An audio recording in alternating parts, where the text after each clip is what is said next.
Good evening all. ഇന്ന് team G ആണ് workout lead ചെയ്യുന്നത്. ടീം ജിയിലുള്ളത് സ്വരൂപ് ചേട്ടൻ ക്യാപ്റ്റൻ, ജോനാഥൻ, എമറിൻ ചേച്ചി, പിന്നെ ഞാനുമാണ്. ഞങ്ങളിന്ന് ചെയ്യാൻ പോകുന്നത് skipping, foot work, core training workout, jack version, cardio workout, shadow practice.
Yes guys, what's going on? It's Dan and Tom here from the TableTennisDailyAcademy.com, and this video we're going to take a look at 5 mistakes that make you an average table tennis player. We are indeed, and we're going to try and help you avoid these mistakes so you can progress and improve your game to the next level. Now let's take a look at the 5 mistakes and how to avoid them. Okay, so the first mistake that makes you an average table tennis player is shot selection. Quite often average players will have poor shot selection, and improving this area of your game can really elevate you to the next level.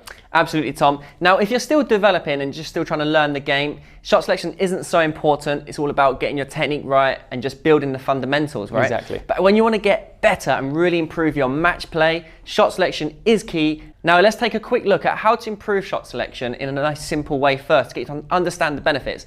Now, Tom, if I play some blocking to you now, one backhand, one forehand, let's see what happens. Okay. So let's check out Tom's shots.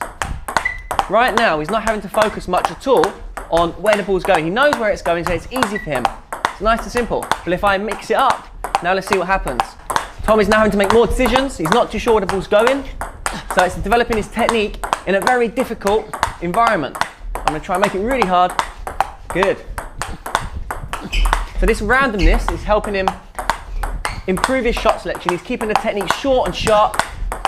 Bat high.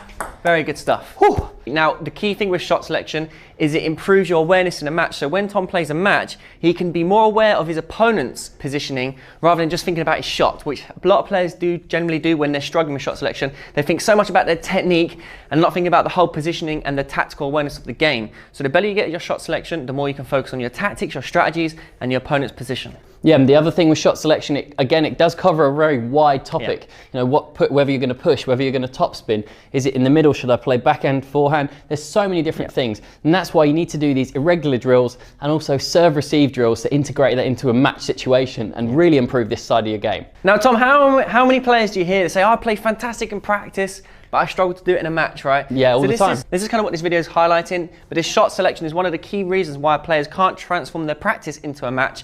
Generally, players will do forehand, forehand in a practice session, backhand, keep things very structured, very nice.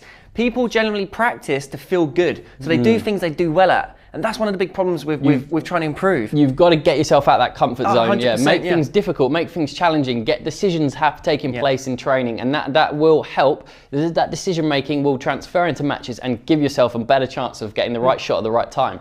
Okay, so mistake number 2 is trying to win the point too quickly and trying to go for that killer shot.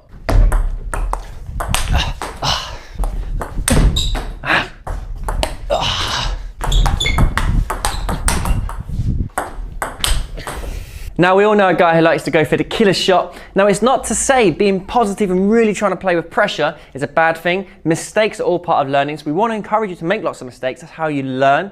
It's just important not to overforce and try and win a point every time I go for those big shots. It's important to develop a strong, solid game plan to win points. That's exactly right, Dan. We want to encourage positive play, but at the same time, it's annoying if you make too many unforced errors and unnecessary mistakes. So take your time, work your way into the rally and understand what your strengths and weaknesses are rather than simply going all out to win the point right from the word go. Absolutely. You know what I think is key, Tom? Improving the shot quality. So when you go for hard shots, you're still getting spin. And that's the key thing, spin and safety. Now what happens a lot of times is players hit the ball too flat. So they're out of position, they try and go for that winning shot and they hit the ball too flat and thick and not getting that quality contact. So it's important when you practice to develop the ball with spin. Now the pros, they hit the ball really hard, but they're always getting that spin as well, and that's shot quality. And that's what you really want to try and develop. And the more you get better at that, you then start putting more pressure on your opponent with more 70% shots that have higher quality than your 100% shots being flatter. That's right, and quite often when you're starting out and improving, consistency is king. You've got to be keeping those balls on the table, put your opponent under pressure. You don't always need to win the point straight away. And again, this links back to mistake number 1, which is shot selection. So sometimes more spin and safety is better. So these two things do link together quite well. Now, Tom, I know a few players in my mind right now, they've got fantastic shots. You see them in the training hall though, and they can't string an exercise to save their life. You know, they maybe hit 2 backhands in a row, 2 forehands, and they break down so quickly. Exactly. And it's because of the shot quality, the spin is not there. They're trying to hit too hard, all guns blazing. Quality is key. Now, mistake number 3 that makes you an average player and holds you back from improvements is shot efficiency. Now, if your shots are not efficient, it may be that they're too long or the technique is poor, and this will cause you to break down and make more mistakes than necessary. So it's important to have efficient and consistent shots. That's right, efficiency is key in developing stronger game-based, Tom. So what is important is some players, they tend to have a really nice forehand, but it's a very big swing. And if they can't recover well for it, then it's not good if the opponent can block it back, right? It's a good shot. If they block it back, they're under pressure. Now, Ma Long has a big swing, unbelievable forehand, great weight transfer, but he's fantastic at recovering. So if you're good at recovering and you can play a bigger swing, fantastic. But if you are struggling right now to recover and you're not low enough and getting ready for the next ball, then you need to start looking at your recovery and your efficiency. That's exactly right. Now, table tennis is a fast, high-speed sport. You don't have a lot of time to react and get to the next shot. So if you can shorten down the strokes, make them more efficient, get that technique right, it's going to save a lot of time and stop you breaking down too early in the rally. Absolutely. So let's take a look again. I think let's take a look at you, Tom, because you're very good at this, I think. Oh, thanks, Dan. That's all right. So I'll go anywhere on the table, and let's just take a look at Tom's shot efficiency in the game. I'll do my best. Let's go. So we can see here, again, compact. I'm playing it random as well. You can see we play good shot quality, with good pace. Nice.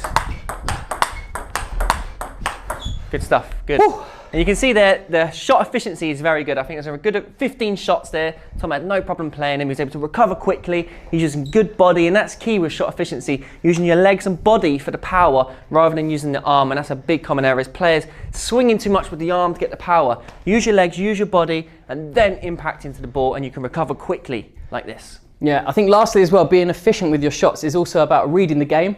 So there I'm trying to pick up the signals early where the ball's going. If you're not seeing early where the ball's going, it does become quite difficult to be efficient as you're rushing. So another thing to watch out for. So what do you do then, Tom, to read the game? I mean, there's a few things. You look at the bat angle, the body language, the way the body moves. Really good to try and pick up those signals as early as you can. Okay, so number 4 is serve and return. Now, the difference between an average player and a top player or a more advanced level player is the serve and receive is a lot more quality. The average player, they'll let you in with a long serve now and then. Maybe the spin isn't quite as high, or they make mistakes on the serve. Now, to stop yourself being an average player and really to progress, you need to make sure your serving and return game is nice and neat and tidy. You're totally right, Tom. Now, if someone is struggling in the serve and receive department, it means you can't even get your shots in. Straight away, the server can put the pressure on the opponent straight away, and you're under all sorts of pressure. Now, it's important as a table tennis player to try and develop this area. A lot of people neglect it. They just try and focus on the shots. One way to improve it is just spend more time in your practice doing serve exercises, receive exercises, and playing different players. Look at someone in the club and go, oh, that guy's got a good serve. I'm going to practice against him. Copy it. There's no reason why you can't copy and mimic things that are effective. Exactly. Or just improving to receive the serve. Spend maybe half an hour. Let's say Tom does to me half an hour of him serving the whole time, all different serves, and I'm going to try and work on returning them, and hopefully I make mistakes. That's going to help me improve and go, oh, this is awkward. I need to try and improve it. What do I need to do? I'm flicking it to the net. Okay, I need to go for more brush, and it's just learning this. So this is one way, is just spend time in the serve receive a lot more. So let's just try something. Tom, if you give me 5 of your best serves or serves you use in a match, let's see the return I do, and let's see what sort of pressure you could put on me. Okay. All right. Oh, nice, good. Thought I touched it really short then, that's nice. A good example there, maybe my touch was a bit too high and you came in on the flick. Nice. So yeah, good pick up there, shot selection there. You just saw it drifted long. That's important to watch out for that. Exactly. Now if you served it more tighter, I'd have pushed it, then you'd have got him first. So these are key things when you're doing your serve practice. See with your opponent what's happening and how you can get more pressure against them. Yeah, so a quick way of looking at that one again. So if I do the same serve, but I now make sure it's tight, stop down top spinning, and we'll see the difference. Oh, still got it. Still got it. Made it harder, but I've still got to make it shorter still. Stop him attacking, that's the key. Make it short, he has to push, and then I've got my chance to go in with the top spin. So straight away, the point is flipped there from my serve starting off with a pressured top spin at me, or my serve being a little bit better, a bit shorter, and I'm getting my top spin in. So you can see how pivotal the serve-receive game is. All right, so number 5 is the willingness to improve. Can't emphasize this enough. A lot of people get stuck into the way they've been playing for the last 5-10 years. They keep to the same training routine. I mean, sometimes not even have much of a training routine, just go to matches. And so this is what we're going to take a look at now. No, it's very easy to go to practice and play and kind of turn up each week and think, yeah, you know, I'm putting a lot of hours in. But actually, you need that deliberate practice on what do I need to improve? Try and analyze, where am I going wrong? Is it serve receive? Is it shot selection? Maybe your one particular side is very weak. Try and understand, have an understanding. Video record yourself. Get a better idea of what you need to work on and then really spend time doing it. Now, a lot of players on the Table Tennis Academy send us in videos, right? And then within 6 months, they send you in a new video, and there's massive improvements there. And that's because they're going out of their way, they're taking videos of themselves, watching it, trying to learn and improve, getting feedback, and this is key. Be really involved and really try and understand where you can improve. Now, lastly, what I think is absolutely key, and I work with a lot of junior players, and when they start to get into a level, I'm thinking, in the environment they're in, they're not going to progress that much more. They need to go out of the environment. So for example, you might become the best player in your club. If that happens, how are you going to be able to become the best you can be if everyone in the room is not at your level? You need to get out of it. Bar. Yeah, you need to go to other clubs. You need to do national events. You need to go to play your county matches. You know, you need to push yourself.